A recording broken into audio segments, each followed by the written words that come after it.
ప్రైజ్లా మన ప్రభువును లోకరక్షకుడైన యేసుక్రీస్తు నామమున మీ అందరికీ నా యొక్క ప్రత్యేక వందనములు. ఈ ఉదయకాల సమయమున దేవుడు మనకిస్తున్నటువంటి వాగ్దానమును చదువుకుందాం. 1వ కొరింథీయులకు రాసిన పత్రిక 16వ అధ్యాయము 13వ వచనము. మెలకువగా ఉండుడి, విశ్వాసమందు నిలకడగా ఉండి పౌరుషము గలవారై ఉండుడి, బలవంతులై ఉండుడి. ఆమేన్. దేవునికే మహిమ కలుగును గాక. ఈ ఉదయకాల సమయమున దేవాతి దేవుడు ఈ యొక్క వాగ్దానము ద్వారా మనందరితో మాట్లాడుతూ ఉన్నారు.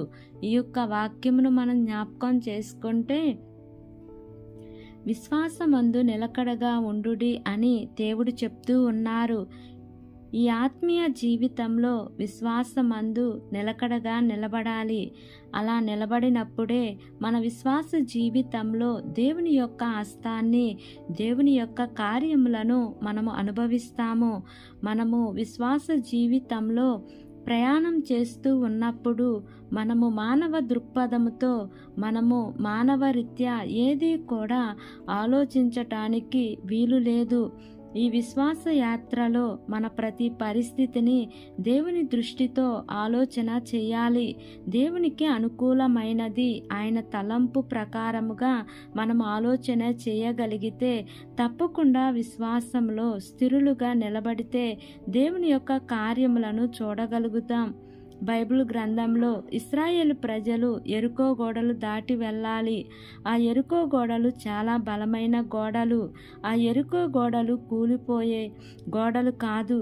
ఇశ్రాయేలు ప్రజలు ఆ యెరికో గోడలు దాటే ప్రసక్తే లేదు. కానీ వారు దేవుని యొక్క దృక్పథముతో, దేవుని యొక్క విశ్వాసముతో, నా దేవుడు ఎంత బలమైన గోడలైనను కూల్చగలడు, వాటిని దాటించగలడు అనే విశ్వాసము ఇశ్రాయేలు ప్రజలకు కలిగింది. కాబట్టి ఆ యెరికో గోడలు కూల్చబడ్డాయి.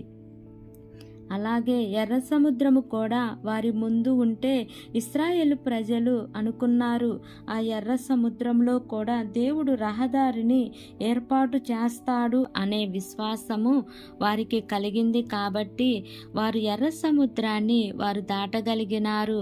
ఆ ఎర్ర సముద్రంలో ఒక దారిని దేవుడు ఏర్పరచగలిగినారు. ఈరోజు చాలామంది మేము విశ్వాసంలో ఉన్నాము అని అంటారు. కానీ వారి యొక్క సమస్యలు మానవ దృక్పథంతో చూస్తూ, మానవ కనుదృష్టితో చూస్తూ, మానవ రీత్యా ఆలోచన చేస్తూ దేవుని యొక్క కార్యాలకు దూరమైపోతూ ఉన్నారు. ఈ ఉదయకాల సమయమున ఈ యొక్క వాక్యము వింటున్న ప్రియ సహోదరి సహోదరుడా, విశ్వాసము అంటే ఏదో మొండితనము కాదు. కానీ విశ్వాసము అంటే మనము దేవుని యొక్క దృష్టిలో మనము ఈ యొక్క కార్యములను చూడటమే.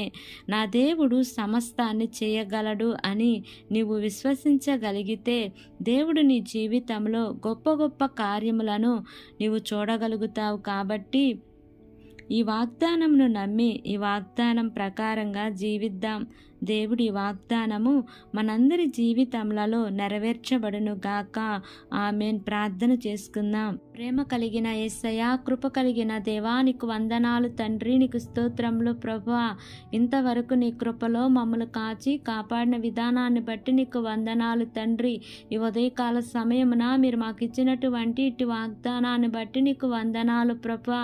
ఎంతమంది బిడ్డలు ఈ వాక్యమును విని ప్రార్థనలో ఏకీభవిస్తున్నారో తండ్రి, ప్రతి కుటుంబాన్ని మీరు జ్ఞాపకం చేసుకోండి అయ్యా. నీ మేలుల చేత వారిని తృప్తిపరచమని మిమ్మల్ని వేడుకుంటున్నాను ప్రభా. మేము విశ్వాసములో స్థిరులుగా ఉండే కృపను దయచేయండి దేవా. బాధలలో, ఇరుకులలో, ఇబ్బందులలో విశ్వాసంలో ముందుకు అడుగులు వేస్తూ జయం వెంబడి జయమును, కృపను పొందుకునే కృపను దయచేయమని మిమ్మల్ని వేడుకుంటున్నాను ప్రభా. మా దేశమును, దేశ ప్రజలను, దేశమును పరిపాలిస్తున్న ప్రతి అధికారుల కుటుంబాలను జ్ఞాపకం చేసుకోండి అయ్యా. నీ మేలుల చేత వారిని తృప్తిపరచండి దేవా.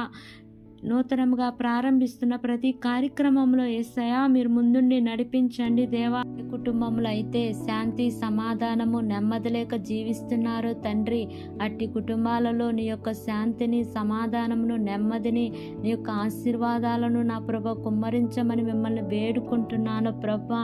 ఎక్కువగా ప్రార్థన చేసుకునే కృపను దయచేయండి దేవా.